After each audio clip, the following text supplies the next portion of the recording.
Hi officers, இந்த வீடியோவில் நம்ம டிஎன்பிஎஸ்சி 2025 குரூப் 4 அலகு 3 நியூ சிலபஸ் தான்.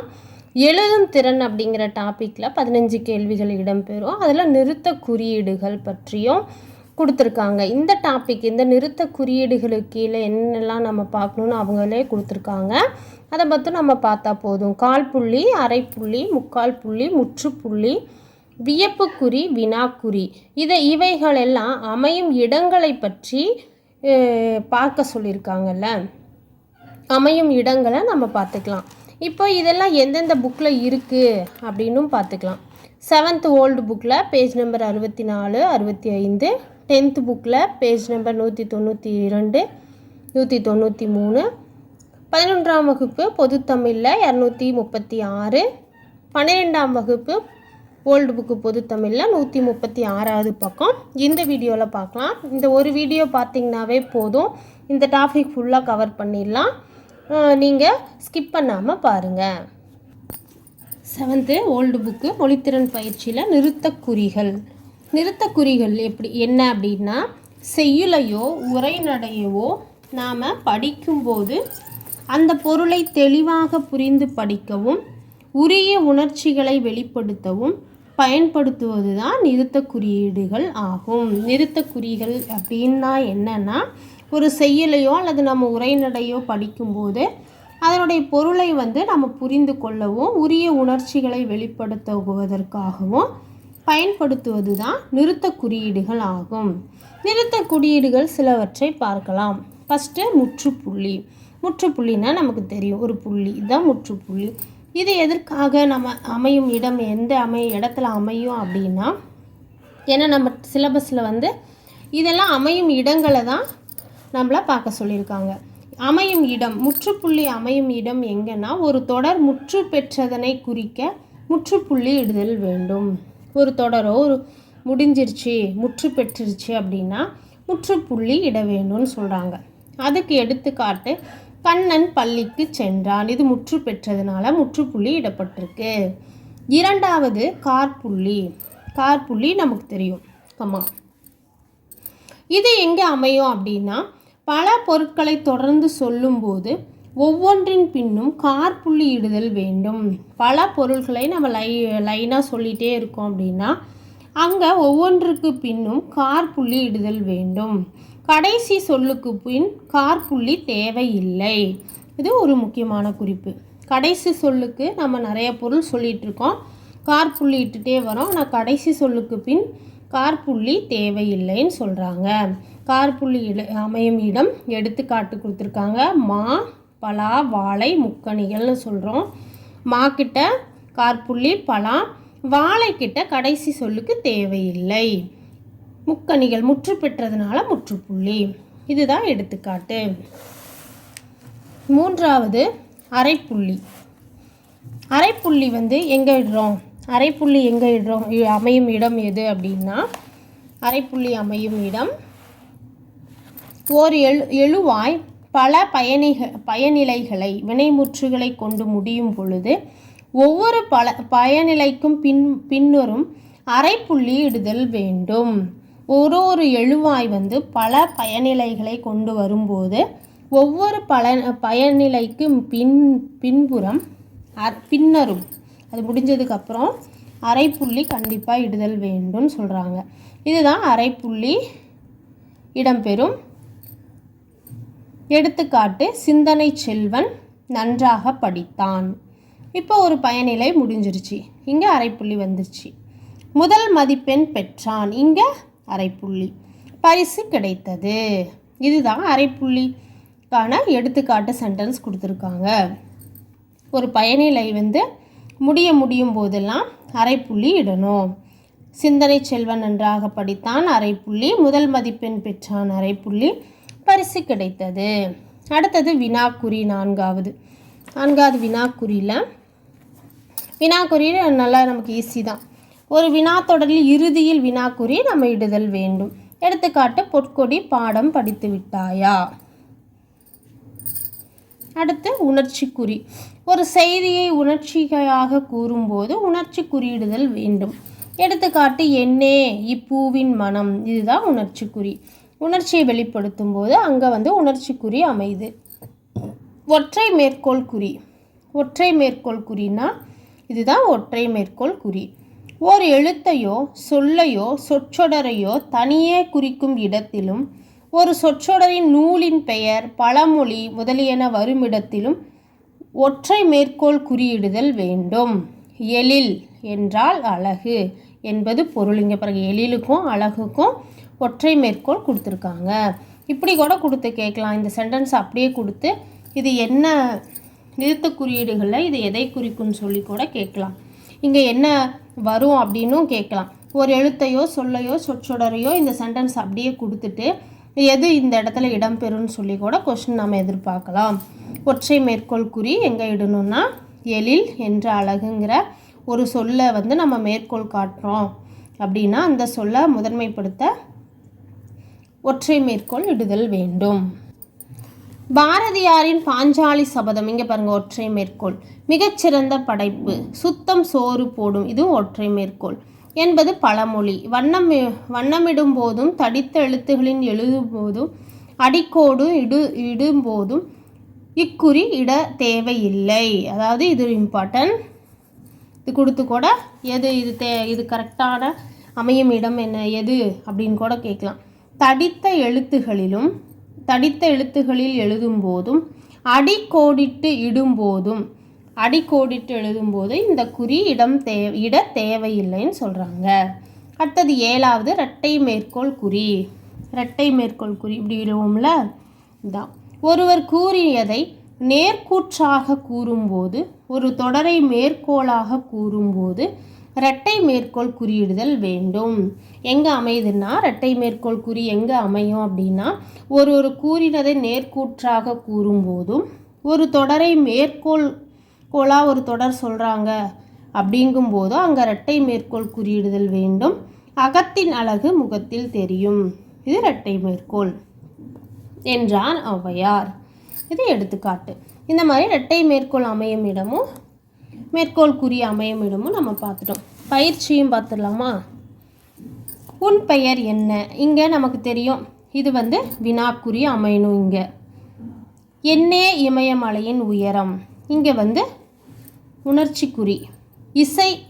இயல் இசை நாடகம் முத்தமிழ் ஆகும். இங்கே வந்து நம்ம என்ன பண்ணணும்? கார் புள்ளி இடணும்.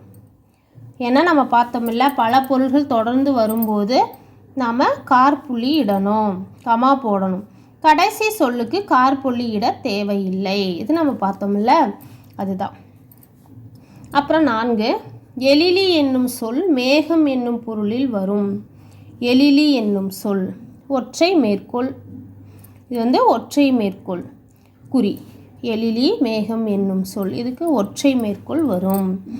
உப்பிட்டவரை உள்ளளவும் நினை என்பது பழமொழி. இதுக்கு இரட்டை மேற்கோள் குறி வரும். 6வது இயல் இசை நாடகம் என தமிழ் மூவகைப்படும். இயல் இசை நாடகம் லாஸ்ட்டாக வரத்துக்கு நம்ம கார்புள்ளியிட தேவையில்லை.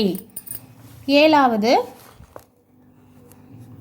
திருக்குறளை இயற்றியவர் யார்? கேள்விக்குறி. தமிழ் மொழி ஓர் உயர்தனி செம்மொழி. இது முற்று பெற்றதுனால முற்றுப்புள்ளி. உழைப்பின் வாரா உறுதிகள் உளவோ இது வந்து உணர்ச்சி குறி. அந்தோ இது என்ன கொடுமை இதுவும் உணர்ச்சி சென்டென்ஸ் தான்.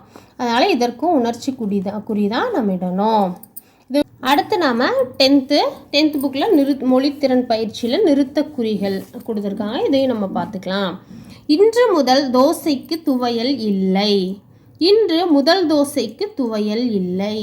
இத்தொடர்களை பொருள் விளங்குமாறு படித்து பார்க்க. இத்தொடர்களுக்கும் வேறுபாடு அறிய முடிகிறது அல்லவா? ஆமாம், கண்டிப்பாக நம்மளால் அறிய முடியுது. இன்று முதல் தோசைக்கு துவையல் இல்லை அப்படின்னா இன்னைக்கிலிருந்து தோசைக்கு துவையல் இல்லைன்னு சொல்கிறாங்க. இன்று முதல் தோசைக்கு துவையல் இல்லை. இன்றைக்கி ஒரு நாள் தான், ஆனால் முதல் தோசைக்கு மட்டும் துவையல் இல்லை. அதுக்கப்புறம் வர தோசைக்கெல்லாம் துவையல் இருக்குன்னு இது சொல்லுது. இது இன்னையிலேருந்து இனிமேல் எந்த தோசைக்குமே துவையல் இல்லைன்னு இந்த சென்டென்ஸ் சொல்லுது. அதனால் நமக்கு இது புரியுது. அடுத்தது முதல் தொடர் இன்று தொடங்கி தோசைக்கு துவையல் இல்லை எனவும் அடுத்த தொடர் முதல் தோசைக்கு மட்டும் துவையல் இல்லை எனவும் வெவ்வேறு பொருள் தருகின்றன. இரண்டு தொடரும் ஒன்றே ஆயினும் இருவேறு பொருள்களை தர காரணம் நிறுத்த குறியீடு தானே. நிறுத்த குறியீடு பாருங்கள், இன்று முதல் அப்படிங்கிறதுக்கு இங்கே கார் புள்ளிட்டுருக்காங்க, இங்கே இன்று மட்டும் கிட்ட கார் புள்ளிட்டுருக்காங்க. இந்த நிறுத்த குறியீடுகள் மூலமாக தான் நம்ம அதனுடைய வித்தியாசங்களை அறிய முடிகிறதுன்னு சொல்லியிருக்காங்க. இது சூப்பரில், இது நல்லா பார்த்துக்கலாம். இரண்டு தொடரும் ஒன்றியாக இருந்தாலும் இது இரண்டு பொருள் தர காரணம் என்ன அப்படின்னா நிறுத்த குறியீடுகள். இக்குறியீடுகள் குறித்து இங்கே நம்ம பார்க்கலான்னு சொல்கிறாங்க. அதே தான் அது 10th புக்குங்கனால கொஞ்சம் விரிவாக கொடுத்துருக்காங்க. நம்ம 7th புக்கில் பார்த்ததே தான். கார்புள்ளி பொருள்களை எண்ணும் நிலை விழி, பார்த்திங்களா, இதில் விரிவாக கொடுத்துருக்காங்க.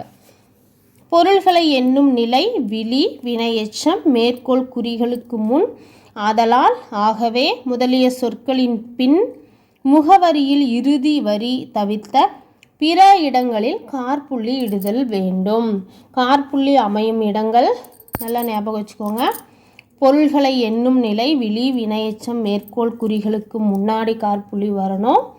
நிலை விழி வினையெச்சம் மேற்கோள் குறிகளுக்கு முன் ஆதலால் ஆகவே அப்படிங்கிற முதலிய சொற்களின் பின்னும் கார்புள்ளி வரணும்.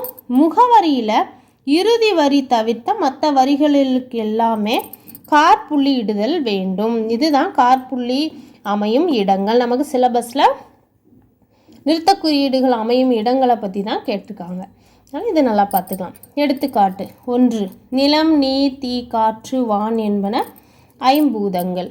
2. மகனே நான் சொல்வதை கேள். இங்கே ஒன்றுக்கு அதுக்கப்புறம் ஒவ்வொரு வார்த்தைக்கு அப்புறமும் நிறுத்த குறியீடு இடப்பட்டிருக்கு. லாஸ்ட்டாக மட்டும் கார்புள்ளி இடலை, மற்ற இடத்துலலாம் இட்டிருக்கு. இதான் எடுத்துக்காட்டு. அடுத்தது அரைப்புள்ளி. அரைப்புள்ளி நம்ம போல சின்ன கிளாஸில் பார்த்ததே தான். ஒரே எழுவாயில், இது விரிவாக கொடுத்துருக்காங்க. ஒரே எழுவாயில் பல தொடர்கள் தொடர்ந்து வருகின்ற இடங்களிலும் ஒரே எழுவாய்க்குரிய உடன்பாட்டு கருத்தும் எதிர்மறை கருத்தும் தொடர்ந்து வருகின்ற இடங்களிலும் அரைப்புள்ளி இடுதல் வேண்டும்.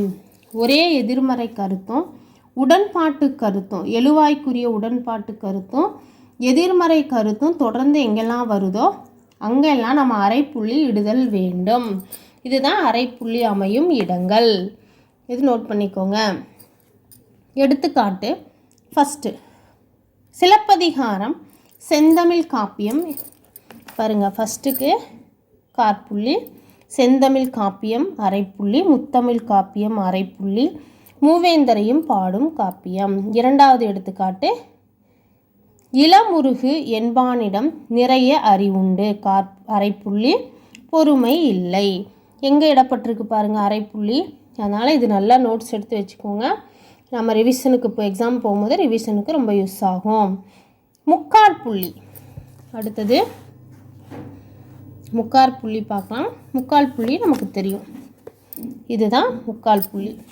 ஒருவர் கூற்றை விளக்குதல், சிறு தலைப்பு, நூற்பகுதி, எண் முதலியன விவரங்களை பட்டியல் முறையில் ஒன்றன் பின் ஒன்றாக தரும்போது முக்கால் புள்ளி இடுதல் வேணும். பட்டியல் ஞாபகம் வச்சுக்கோங்க. ஒருவர் கூற்றை விளக்குறோம், ஒரு சிறு தலைப்பு, நூற்பகுதி முதலிய விவரங்களை பட்டியலிடுறோம் அப்படின்னாவே பட்டியல் முறையில் ஒன்றன் பின் ஒன்றாக தானே நம்ம தருவோம். அதில் எல்லாமே முக்கால் புள்ளி இடல் வேண்டும். இதுதான் முக்கால் புள்ளி அமையும் இடம். எதுனா சிறு தலைப்பு, ஒருவர் கூற்றை விளக்குதல், நூற்பகுதி முதலியன விவரங்களை பட்டியல் ஞாபகம் வச்சுக்கோங்க. பட்டியல் முறையில் ஒன்றன் பின் ஒன்றாக தரும்போது முக்கால் புள்ளி அமையும். எடுத்துக்காட்டு 1. முப்பால் என்பன வருமாறுன்னு கொடுத்து பாருங்கள், முக்கால் புள்ளி கொடுத்துருக்காங்க. அறம்பொருள் இன்பம்.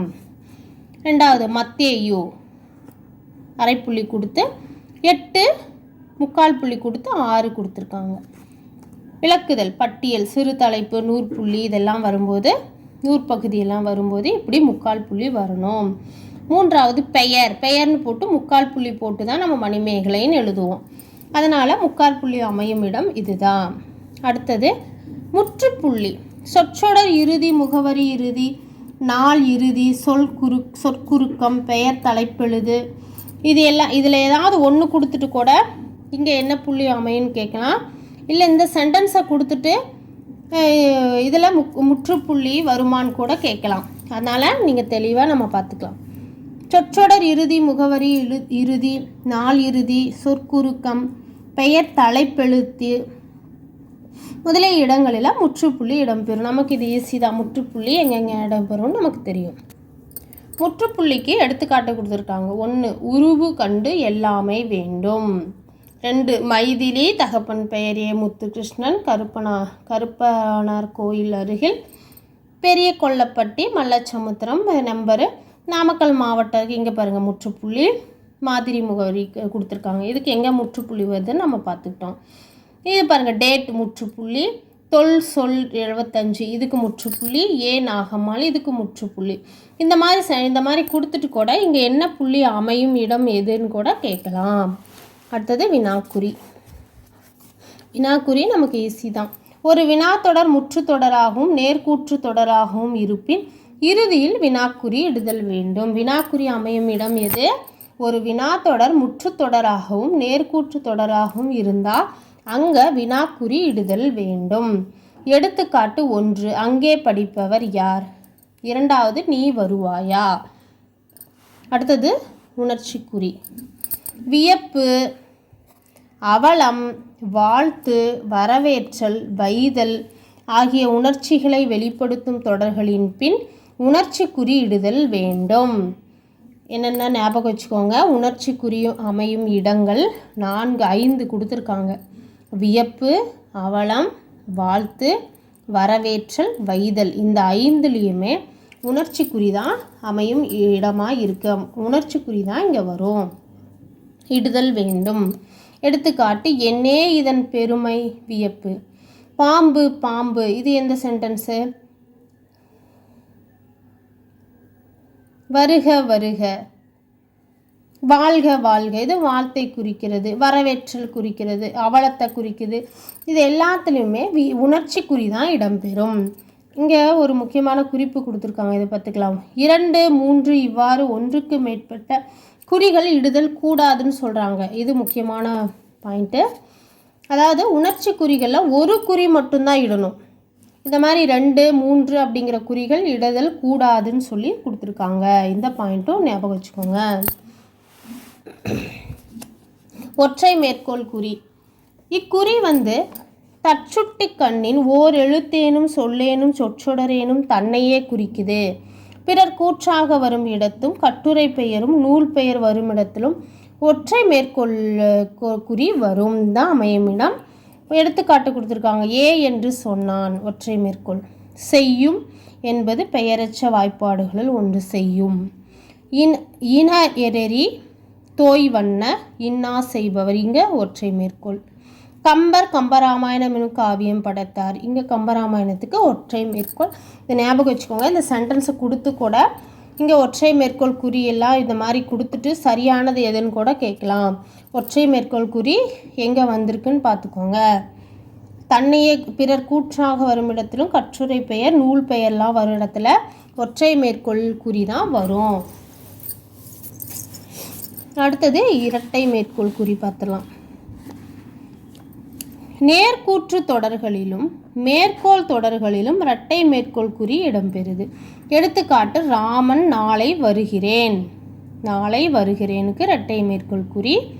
2வது ஒழுக்கமுடைமை குடிமை என்றார் திருவள்ளுவர். ஒழுக்கமுடைமை குடிமை அப்படிங்கிற மேற்கோள் தொடர்கள் நேர்கூட்டு தொடர்களில் தான் மேற்கோள் தொடர்கள் வருகிறது. இரட்டை மேற்கோள் குறி நாம் இங்கே இட வேண்டும். இதுதான் இரட்டை மேற்கோள் குறி அமையும் இடங்கள். 11ஆம் வகுப்பு பொதுத்தமிழில் இனிக்கும் இலக்கணம் இயல் 9 நிறுத்தக்குறிகள்னு சொல்லி ஒரு லெசனே கொடுத்துருக்காங்க. இதில் நம்ம முக்கியமான சிலபஸ் கீழே வர டாபிக்ஸ் மட்டும் பார்க்கலாம். காற்புள்ளி பொருள்களை தனித்தனியாக குறிப்பிடும் இடங்கள், எச்ச சொற்றொடர்கள். இது கொஞ்சம் இன்னும் விரிவாக கொடுத்துருக்காங்க பாருங்கள். ஏன்னா இது 11ஆம் வகுப்பு பொதுத்தமிழ் அப்படிங்கிறதுனால இது இன்னும் விரிவாக கொடுத்துருக்காங்க. பொருள்களை தனித்தனியாக குறிப்பிடும் இடங்கள், எச்ச சொற்றொடர்கள், எடுத்துக்காட்டுகள், இணைப்பு சொற்கள், திரு முகவிலி, இணைமொழிகள் முதலிய இடங்களில் காற்புள்ளி வருதல் வேண்டும். காற்புள்ளி அமையும் இடங்கள் இதில் நல்லா தெளிவாக விரிவாக கொடுத்துருக்காங்க.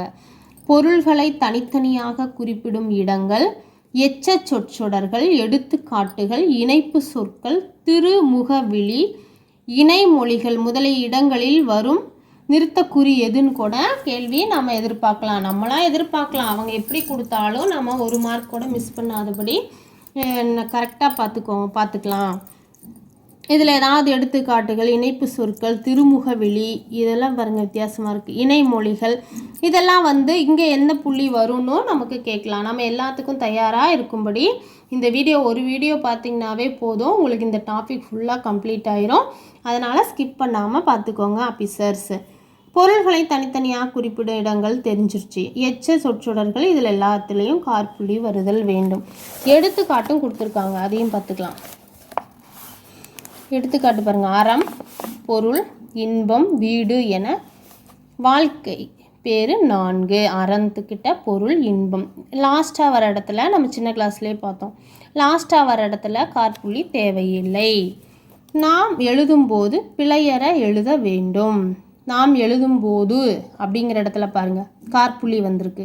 இது நல்லா நோட் பண்ணிக்கோங்க. இந்த சென்டென்ஸை கொடுத்து கூட கரெக்டான சென்டென்ஸ் காற்புள்ளி எடுத்துகிட்டு கூட கேட்கலாம். இங்கே எங்கே காற்புள்ளி வரும் அப்படின்னு ஒரு 4 சென்டென்ஸ் கொடுத்தும் கேட்கலாம். இனியன் நன்கு படித்தான், அதனால் தேர்ச்சி பெற்றான். இங்கே பாருங்கள், இங்கே அரைப்புள்ளி வந்திருக்கு. அரைப்புள்ளியை விட்டுடலாம். நமக்கு இந்த இதுலேருந்து காற்புள்ளி தான் பார்த்துட்ருக்கோம். அதனால் அப்படிங்கிற இடத்துல என்ன வந்திருக்கு? காற்புள்ளி வந்திருக்கு. அடுத்தது ஐயா, அம்மையீர். ஐயா கிட்டையும் அம்மையீர்கிட்டையும் காற்புள்ளி வந்திருக்கு. அடுத்தது சிறியவன் பெரியவன், செல்வன் ஏழை. சிறியவன் பெரியவன் அப்படிங்கிற இடத்துல காற்புள்ளி வந்திருக்கு.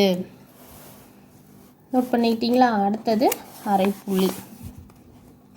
தொடர்நிலை தொடர்களிலும் ஒரு சொல்லுக்கு வேறுபட்ட பொருள் கூறும் இடங்களிலும் அரைப்புள்ளி வருதல் வேண்டும்.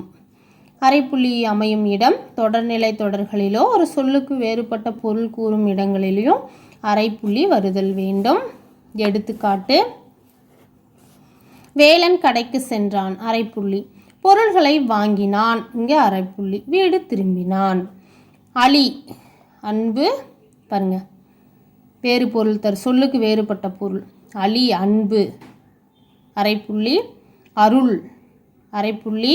குளிர்ச்சி, அரைப்புள்ளி. வண்டு, அரைப்புள்ளி. இரக்கம், அரைப்புள்ளி. அதாவது ஒரு சொல்லுக்கு வேறுபட்ட பொருள் கூறுது. இந்த அலிங்கிற சொல்லுக்கு வேறுபட்ட பொருள்களை கூறுகிற இடத்துல கூட அரைப்புள்ளி இடுதல் வேண்டும். அடுத்தது முக்கால் புள்ளி. முக்கால் புள்ளியில் சிறுதலைப்பு, நூற்பகுதி, எண், பெருங்கூட்டு எண், நம்பர், பெருக்கூட்டு தொடர் முதலிய இடங்களில் முக்கால் புள்ளி வருதல் வேண்டும். முக்கால் புள்ளி அமையும் இடங்கள் எது?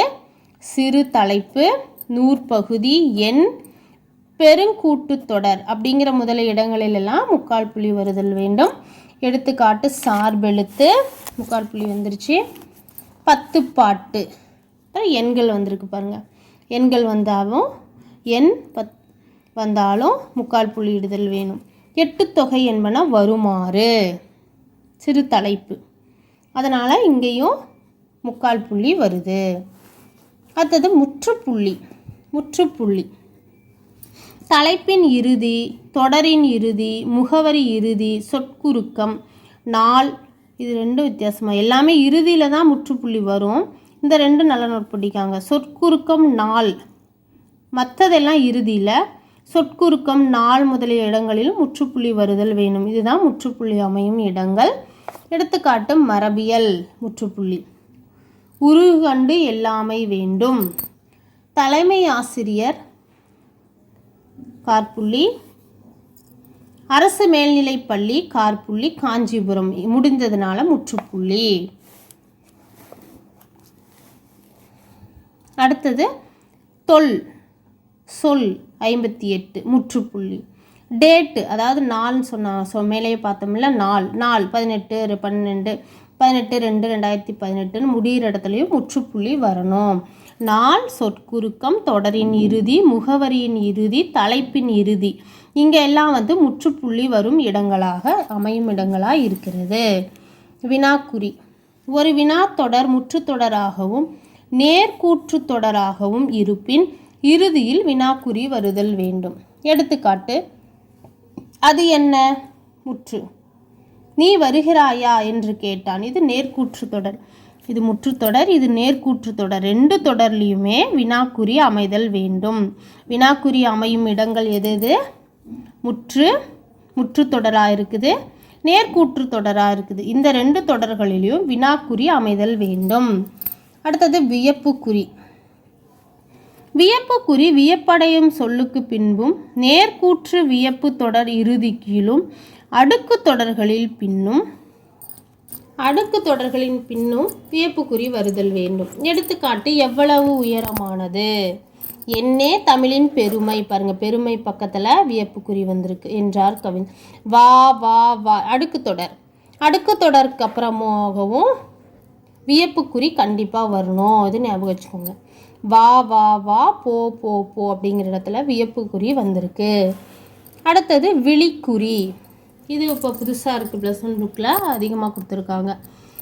அண்மையில் இருப்பாரை அழைப்பதற்கும் தொலைவில் இருப்பாரை அழைப்பதற்கும், அண்மையில் பக்கத்தில் இருக்கிறவங்கள கூப்பிட்றதுக்கும் தூரத்தில் இருக்கிறவங்கள கூப்பிட்றதுக்கும் விழிக்குறி பயன்படுத்தி வருதல் வேண்டும்.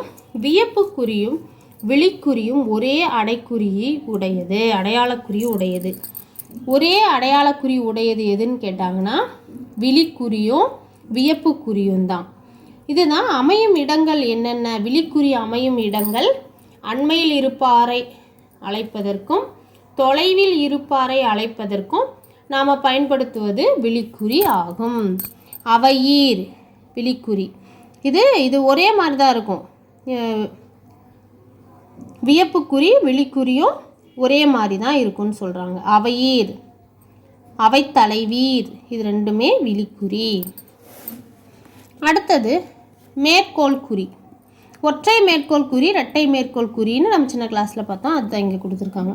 ஒற்றை மேற்கோள் குறி வரும் இடங்கள்: ஓர் எழுத்தேனும் சொல்லேனும் சொற்றொடரேனும் தன்னையே குறிக்கும் இடம்,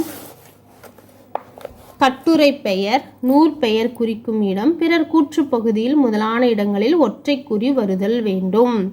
ஒற்றை குறி அமைதல் இடம்: ஓர் எழுத்தேனும் சொற்றொடரேனும் தன்னையே குறிக்கிற ஒரு இடத்துல, கட்டுரை பெயரில் நூற்பெயரில் குறிக்கும் இடம், பிறர் கூற்று பகுதிகள் முதலான இடங்களில் தான் ஒற்றை குறி அமையும்.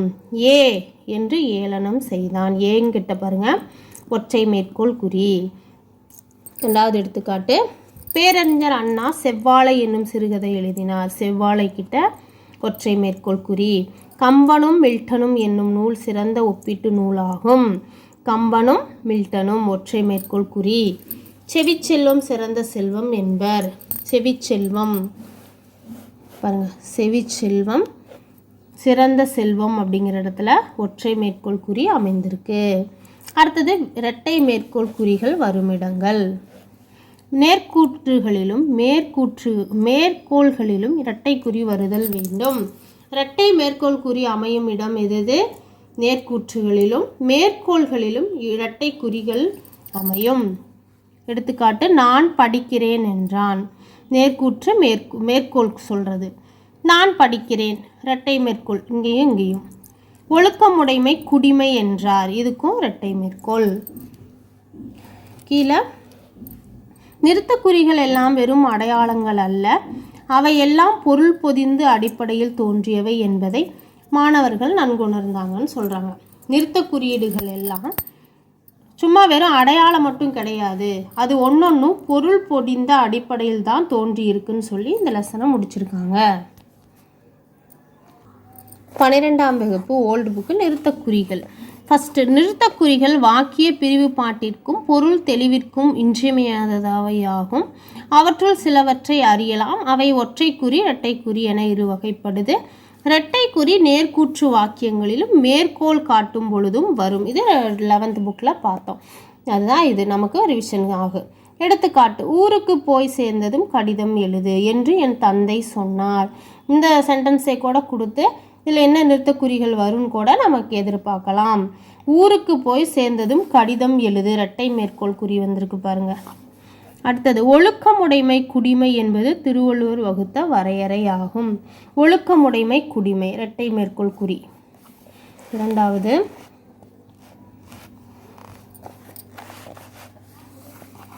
ஒற்றை குறி நேர்கூற்றுக்குள் மேற்கோள் காட்டும் பொழுதும் கட்டுரை பெயரும் நூல் பெயரும் குறிப்பிடும் பொழுதும் இன்னும் சில இடங்களிலும் வருது ஒற்றை குறி.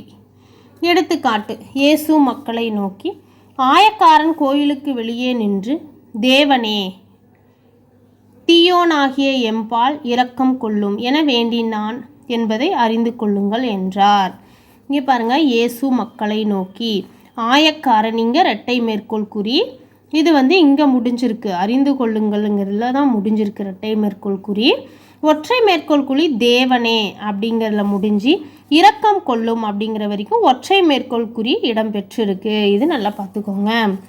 மொழி ஞாயிறு தேவநேய பாவாணர் எழுதியுள்ள தமிழியற் கட்டுரைகள் என்ற நூல் எளிமையும் ஆழமும் கொண்டு விளங்குகிறது. இதில் ஒற்றை மேற்கோள் குறி வந்திருக்கு.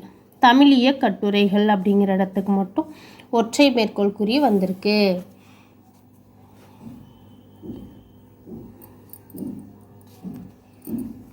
கீழே வாக்கியத்தில் உண்டாகும் பிழைகள். வண்டிகள் ஓடாது, வண்டிகள் ஓடா. பிழைகளும் இது நீக்கப்பட்டது. இது சரியான பிழையற்ற தொடர், பிழையான தொடர். அவை இங்கே உள்ளது, அவை இங்கே உள. அது எல்லாம் அப்படி சொல்லக்கூடாது, அவை எல்லாம். வருவது போவது கிடையாது, வருவதும் போவதும் கிடையா. ஒன்றோ அல்லது இரண்டோ தருக, ஒன்றோ இரண்டோ தருகன்னு கரெக்டானது. சென்னை என்ற நகரம், சென்னை என்னும் நகரம் தான் குறிப்பிடணும். எனது மகன் சொல்லக்கூடாது, என் மகன் சரியானது. ஏற்றத்தக்கது அல்ல, ஏற்றத்தக்கது அன்று, இதுதான் கரெக்டு. அவளது தந்தை, இது தவறான பிழையான தொடர். அவள் தந்தை சரியான தொடர். லாஸ்ட்டாக நிறுத்தக்குறிகள்லாம் என்னென்னு கொடுத்துருக்காங்க. இதோட பார்த்துட்டு இந்த வீடியோ முடிச்சுக்கலாம். இந்த வீடியோவே உங்களுக்கு போதும். முடிஞ்ச வரைக்கும் எல்லாமே பார்த்துட்டோம். இதில் நீங்கள் தெளிவாக இருந்தீங்கன்னாவே இந்த சிலபஸ், இந்த டாப்பிக்கு கண்டிப்பாக நமக்கு மார்க் மிஸ் ஆகாது. கால் புள்ளி தெரியும், அரை புள்ளி, முக்கால் புள்ளி, முற்றுப்புள்ளி, முற்றுப்புள்ளி, முப்புள்ளிங்கிறது இப்படி 3 புள்ளிகள். கேள்விக்குறி தெரியும், உணர்ச்சி குறி தெரியும், இரட்டை மேற்கோள் குறி தெரியும், ஒற்றை மேற்கோள் குறி நமக்கு தெரியும். தனி மேற்கோள் குறி பாருங்கள், தனி மேற்கோள் குறி இது மேற்படி குறி, இது மேற்படி குறி. பிறை அடைப்பு, இது பிறை அடைப்பு. சதுர அடைப்பு, இணைப்பு கோடு, ரெண்டையும் இணைக்கிற கோடு. சாய்கோடு, அடிக்கோடு, அடிக்கோடுறது ஒரு இது கீழே அடிக்கோடிடுறது. உடுக்குறின்னு ஒன்று இருக்குது பாருங்கள், இது உடுக்குறி. நிறுத்த குறியீடுகளில் இது உடுக்குறி, இது அடிக்கோடு. வீவர்ஸ், இதோட இந்த வீடியோவை முடிச்சுக்கலாம். அடுத்த முக்கியமான டாபிக் பார்க்கலாம். இந்த வீடியோ உங்களுக்கு பிரயோஜனமாக இருக்கும்னு நினைக்கிறேன். நன்றி, வணக்கம்.